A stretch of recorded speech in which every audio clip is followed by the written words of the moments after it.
नमस्कार। हम लोग पिछले वीडियो में ये चीज़ पढ़े थे कि उत्तल दर्पण अवतल दर्पण, और उसके बाद हम लोग ये चीज़ जान रहे थे कि उत्तल दर्पण और अवतल दर्पण दोनों में मुख्य रूप से क्या क्या अंग होते हैं, इसके क्या क्या भाग होते हैं। तो शायद हम लोग 1, 2, 3 तक पढ़े थे कि ध्रुव क्या है, उसके वक्रता केंद्र क्या है, वक्रता त्रिज्या क्या है। उसके बाद जो है इसका अंग जो भाग है उसके बारे में यहाँ पर जानेंगे। देखिए चौथा जो है मेरा मुख्य फोकस, इसी का दूसरा नाम है फोकस बिंदु। मतलब कोई लोग फोकस बिंदु बोलता है या कोई मुख्य फोकस बोलता है। तो देखिए मुख्य फोकस के भी परिभाषा बहुत तरह से होते हैं, लेकिन यहाँ पर हम लोग थोड़ा सा आसान तरीका से समझेंगे।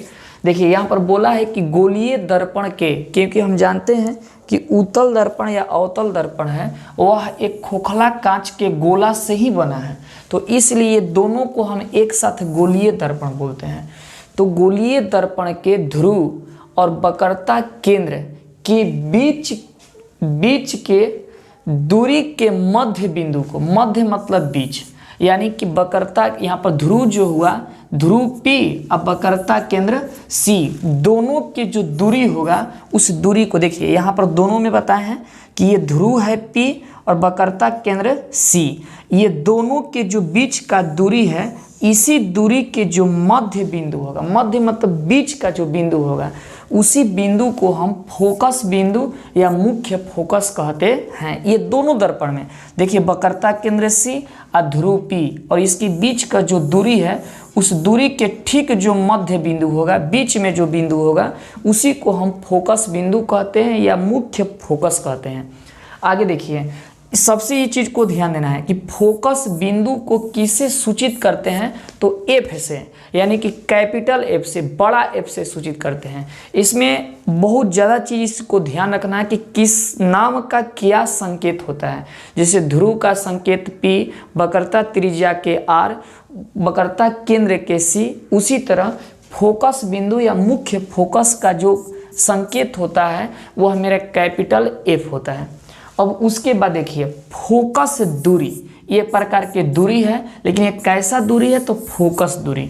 फोकस दूरी किसे कहते हैं, तो देखिए फोकस बिंदु और ध्रुव के बीच के दूरी को हम फोकस दूरी कहते हैं। यानी कि फोकस बिंदु F, बड़ा F, और उसके बाद ध्रुव मतलब P, तो ध्रुव और फोकस बिंदु के बीच में जो दूरी होगा उसी दूरी को हम क्या बोलेंगे, फोकस दूरी। जैसे देखिए ये मेरा ध्रुव है और ये मेरा फोकस बिंदु है, तो दोनों के बीच में जो दूरी होगा इसी दूरी को हम बोलेंगे फोकस दूरी। अब देखिए फोकस दूरी का जो संकेत है वह छोटा f यानी कि स्मॉल f, याद रखिएगा। फोकस बिंदु का संकेत जो है कैपिटल F, और यहाँ पर जो फोकस दूरी का संकेत है वह मेरा स्मॉल f है। ये चीज़ याद रखिएगा, फोकस बिंदु बड़ा F और फोकस दूरी छोटा f है। और इसके बाद कुछ और भाग हैं जो आगे वीडियो में हम लोग जानते हैं।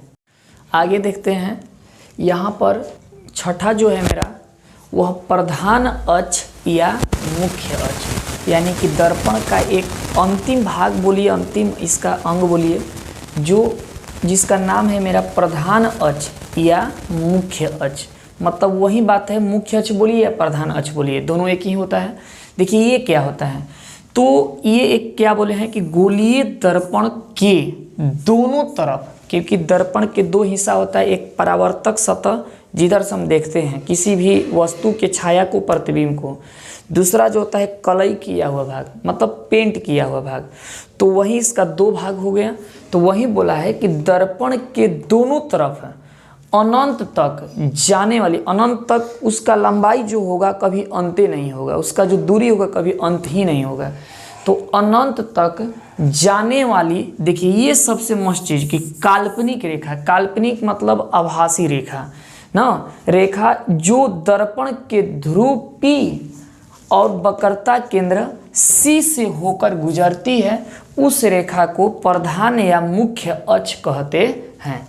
देखिए, और एक चीज़ इस समझने के लिए केवल बोले हैं कि जैसे हम लोग जरूर पढ़े हैं कोऑर्डिनेट निर्देशांक ज्यामिति, तो इसको हम लोग एक्स अक्ष कहते हैं। तो यही जो एक्स अक्ष है, यही एक्स अक्ष है फिजिक्स में इस दर्पण में मुख्य अक्ष या प्रधान अक्ष का कार्य करता है। लेकिन यहाँ पर सबसे ये चीज़ ध्यान देना है कि मान लीजिए कि ये दर्पण है दोनों, यहाँ से भी इसको अनंत तक हम गुजार देंगे इस दर्पण के दोनों तरफ, तो ऐसा नहीं कि इसको हम प्रधान अक्ष या मुख्य अक्ष कहेंगे।